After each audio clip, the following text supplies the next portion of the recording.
Hi, everybody. This is J.M. McGee, author of Little Girl Blues, Existence of an Image.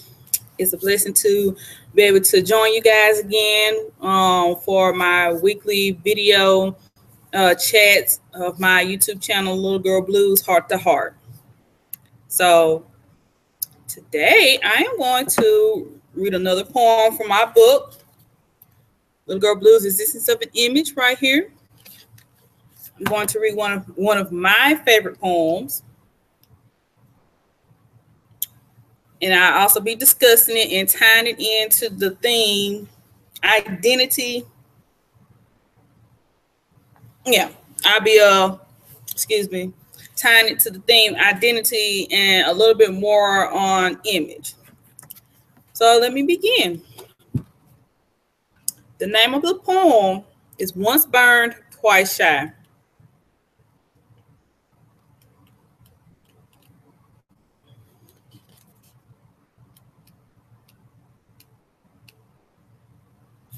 I'm sorry, it's funny. I can turn somewhere and get right to where I need to go, and then when I'm in a rush to try to get to where I need to go in the book, I can't seem to get there quick enough.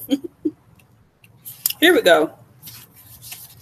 Once Burned, Twice Shy, in my book on page 14. Her worldly enjoyed looks were overwhelmingly subtle, forgotten and unwanted in society. Her fantasized looks were desire only. Dirty and denounced, in her subconscious, the scars of the unjust doesn't seem bad anymore. Burned of the remainder, the hideousness was to the bone. Shy about the way she feels towards herself was shamefully hidden. The world turned its back and walked away. Twice the burns that are now left upon her heart, once shy, now shrouded in disgrace. Worldly looks are not so pretty anymore. And that was from my book, Little Girl Blues, Existence of an Image. That's on Amazon, paperback, and Kindle version. Get your copy right now. So to talk more about the poem, this poem, it deals a little more in image, but also with identity. When I wrote this poem, that it was also based on a saying I really hadn't heard the saying before. It was called once burned, twice shy. That was, some people have heard the saying before. I have never heard the saying. So when I first heard it, I knew what it meant. So I just took my interpretation and wrote the poem Once Burned, Twice Shy. So the poem is dealing with, I'll say me, what I was going through and what I thought about myself at the time, and sometimes what I still think about myself. I mentioned this before in my other videos, but when I was growing up, I wasn't seen as pretty or somebody desirable. I was overweight. I didn't have a butt. I had big bust, but most guys were more concerned about the hair and the butt and all that other features of a woman that I didn't have at the time. So I always wanted to be like my best friend at the time. Her name was Quan. She was pretty. She had, nice, good shape, long fingers, long fingernails, and pretty hair. And when I was thinking about the poem, the title at the time, I just kind of started writing, like how in my mind I would always create this image or an identity of who I was and what I wanted to look like. And that's where the poem gets like talking about how worldly looks, how people expect or they're supposed to look a certain way.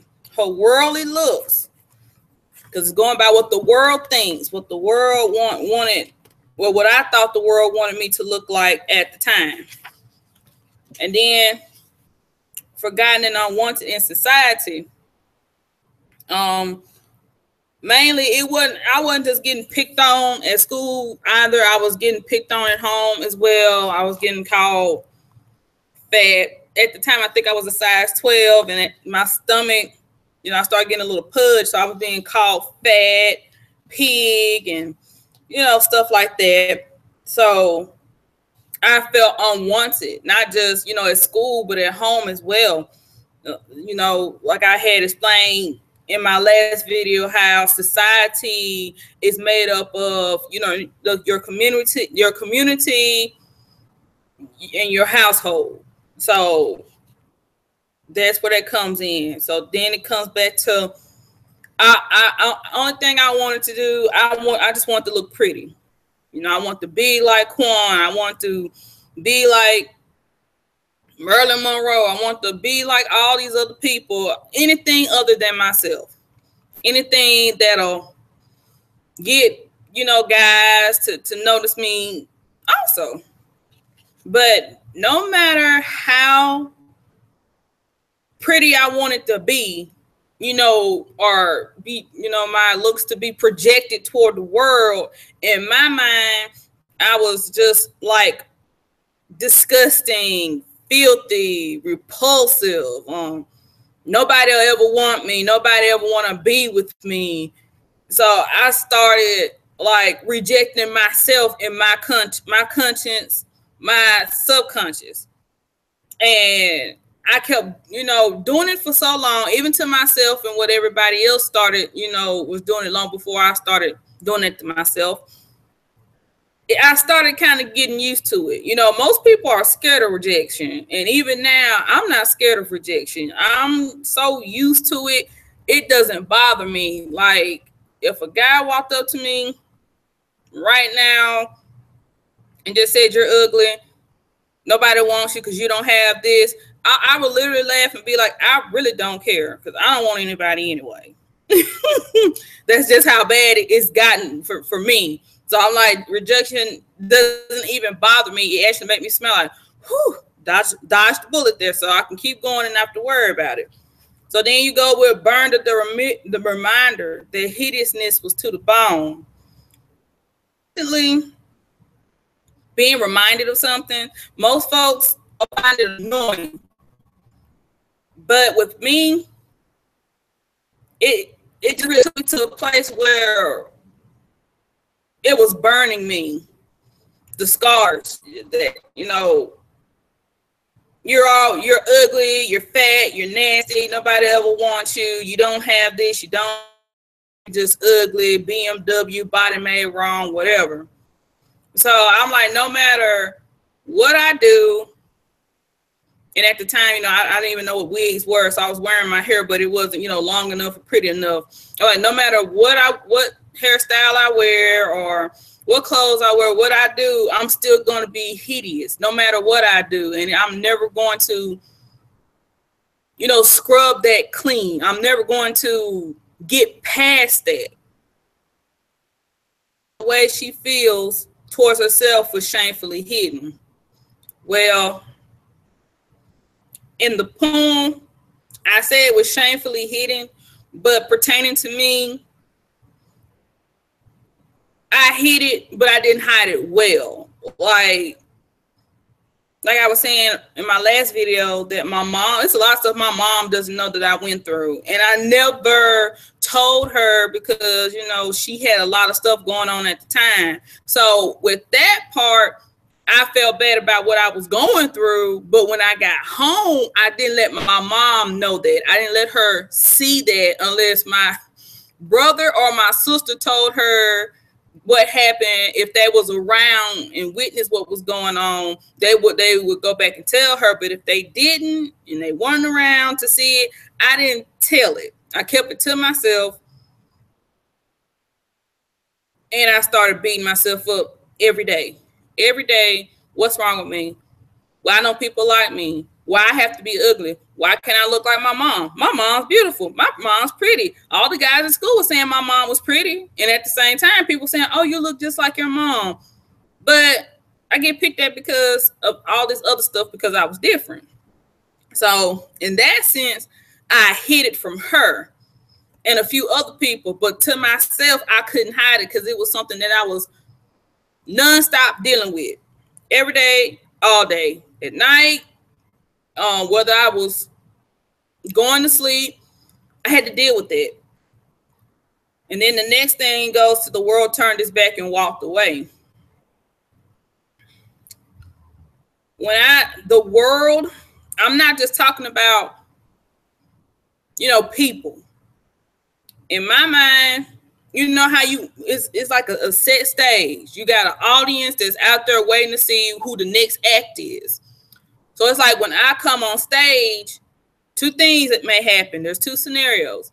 The first scenario is I come out to do whatever it is I may supposed to do. Nobody's interested. They get up and they all leave. No Rotten Tomatoes, no hand claps, no congratulations. They just get up and leave because they've lost interest. Or the other scenario is I get ready to come out. I either don't come out, or if I come out on the stage, I get stage fright. So people sit there and just stare at me. And eventually they do the same thing. They end up leaving, walking away.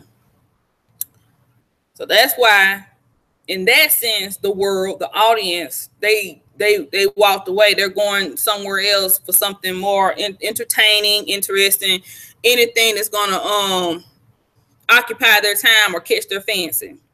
So twice the burns that are now left upon her heart. I'm saying twice. It's been more than once, but to the word play, once burned, twice shy. So twice I've been burned. I'm burned by society. I'm burning myself. And some people say pick your poison, but sometimes what other people do to what other people do to me, it doesn't really come close to as what I'm doing to myself. What we all do to ourselves that we don't tell people about, we keep it to ourselves, and to some extent we're ashamed of it. We don't want people to know we're doing that to ourselves. So we're trying to again put on this image, put on our best face that I'm okay, I'm fine, look, I'm normal just like you. But nothing is normal about beating yourself up because you don't look a certain way. I can't help that I was born this way. It's genetics. That's what I mean. How I physically look, I can't help. I may have a big head. I can't help. I may have a big nose. I may help that I don't have a butt. That's not my fault. That sometimes when genetics are in play, you don't have a choice in the matter. It's not like going to a plastic and God is the plastic surgeon. Okay, God, this is what I want. I want a nice size waist. I want a butt so big a guy will notice it. And I want, tatas, but I don't want them to be too big. And I want it is not an order that you put in with God before you're born. What you're gonna look like when you're like I said, what I'm saying is when you're born, you don't have no control over that. And yes, kids are cruel, but that are crueler because they are supposed to know better. They're supposed to know not to do that. If you've already went through the stage, why would you want to put somebody else through that? And then when your children or kids just in general, when they see or hear you doing it, they'll inflict that on somebody else. And that's why I'm saying when people keep saying, I don't know where these kids get it from, they have to be getting it from somewhere, somebody, either on the TV or the people that they're around. You don't know. So that's twice I'm burned, not just by the world, but what I'm doing to myself when I'm by myself. Once shy, now shrouded in disgrace. Another wordplay. Again, once burned, twice shy. So now before it was twice the burns. Now she, not only is she shy, now she's shrouded in disgrace. There was a story. I cannot find that story, but I'm going to keep looking. It was a story when I was in middle school. It was in one of our textbooks, and it was called The Minister's Black Veil. The minister was walking around with a black veil. You couldn't see his face. You couldn't see what he looked like. He just wore a black veil. Then a lot of kids, they didn't like the story. They didn't get the story. But that's how I feel. I'm like the minister's black veil. I am the black veil. You know, people see you, but they don't see you. And if they see you, they're trying to project or, you know, put what they think you should be, what you should do, all on you, because they're too lazy, they're too selfish, or they're just too conceited to try to do it themselves, for themselves. Since they can't do it, they rather put it all on you. So I felt like the minister's black veil. Like, I don't want you to see me, but at the same time, do you see me? So the minister in the story, he wore a black veil. When people saw him, they started thinking stuff. Instead of them just asking him, you know how people are, they get to gossiping and talking about things.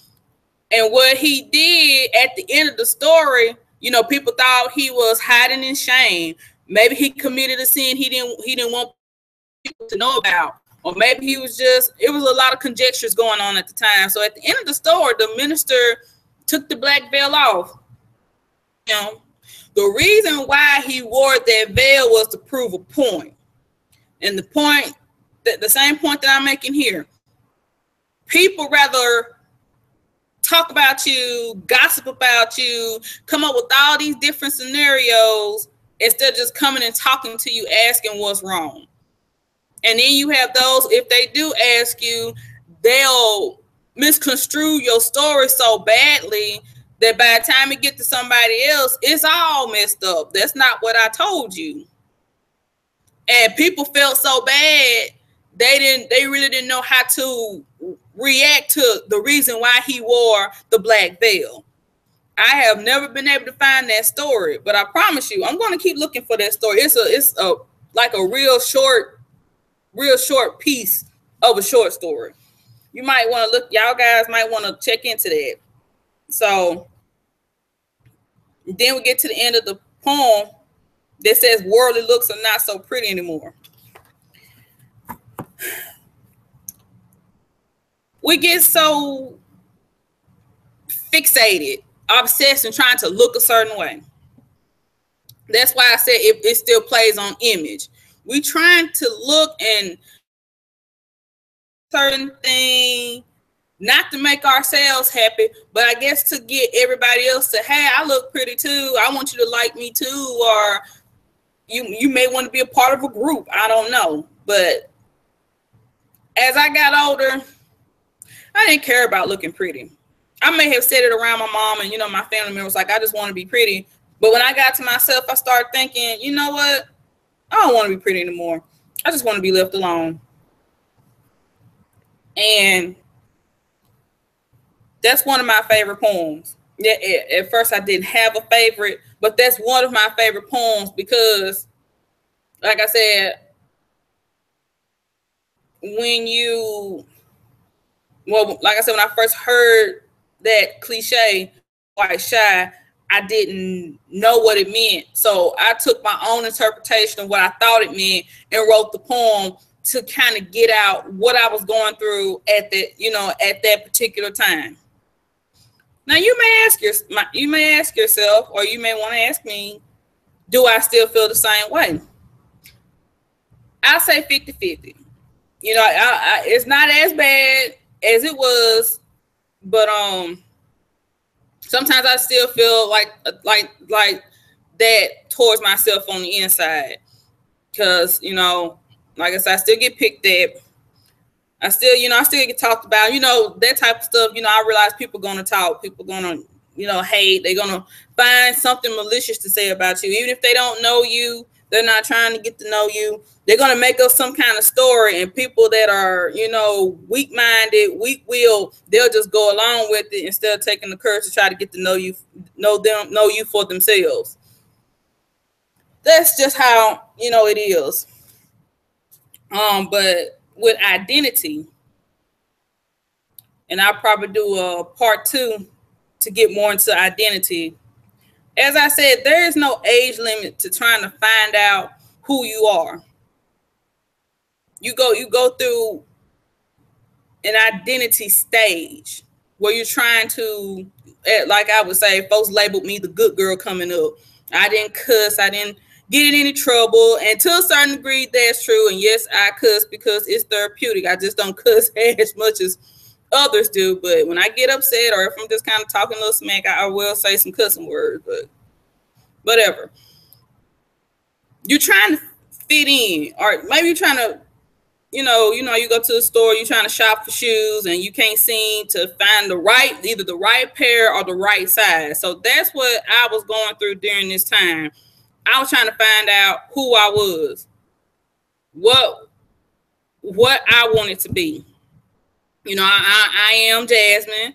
I won't say my nickname. That's only for people that know me and, you know, personally and family and friends to that thing. But I won't say what my nickname is. But I am that person also. That's who I am. I'm a sister. I'm a daughter. I'm a cousin. I'm a granddaughter. I'm a niece. I'm a friend. You know, I'm a little bit of everything. So that's what constructs the identity. Who you are and what people have labeled you to be. For a long time, I tried to stay the good girl. So as I got older, when I did something wrong and people would just be really harsh on me, like, you know better, you're not supposed to do that. I didn't expect that from you because I am the good girl. I'm not supposed to get in trouble. I'm not supposed to do a lot of things. But I didn't quite understand that, if you know what I mean. You know, when you do something wrong, it's like you know when you're doing something wrong, but if you're doing something like, I'll use something. I may go to a guy's room. We're just sitting there, you know, like talking, watching anime, having a good time. Okay, in my sense, there's nothing wrong. We're not doing anything. We're just trying to get to know each other, or we're just hanging out, having fun like most friends do. But I'm a woman. I'm a girl. I'm not supposed to do that stuff. I'm not supposed to go in the guy's room. I'm not even supposed to have a guy in my room unless, you know, boyfriend, husband, or as other folks would, you know, you're doing something you have no business doing. But that's not how folks, you know, in my sense, that's not what I was looking at it as. I'm looking like we're just friends. We're just, you know, having a good time, enjoying ourselves. We don't have to have sex or be doing anything other than trying to be ourselves, trying to be comfortable. And, you know, when I used to talk to him about it, he laughed and he felt a girl, being friends, and actually, you know, enjoying each other's company. Like I said, laughing, talking, playing video games, anime, stuff like that. I didn't find anything wrong with that, but other people did.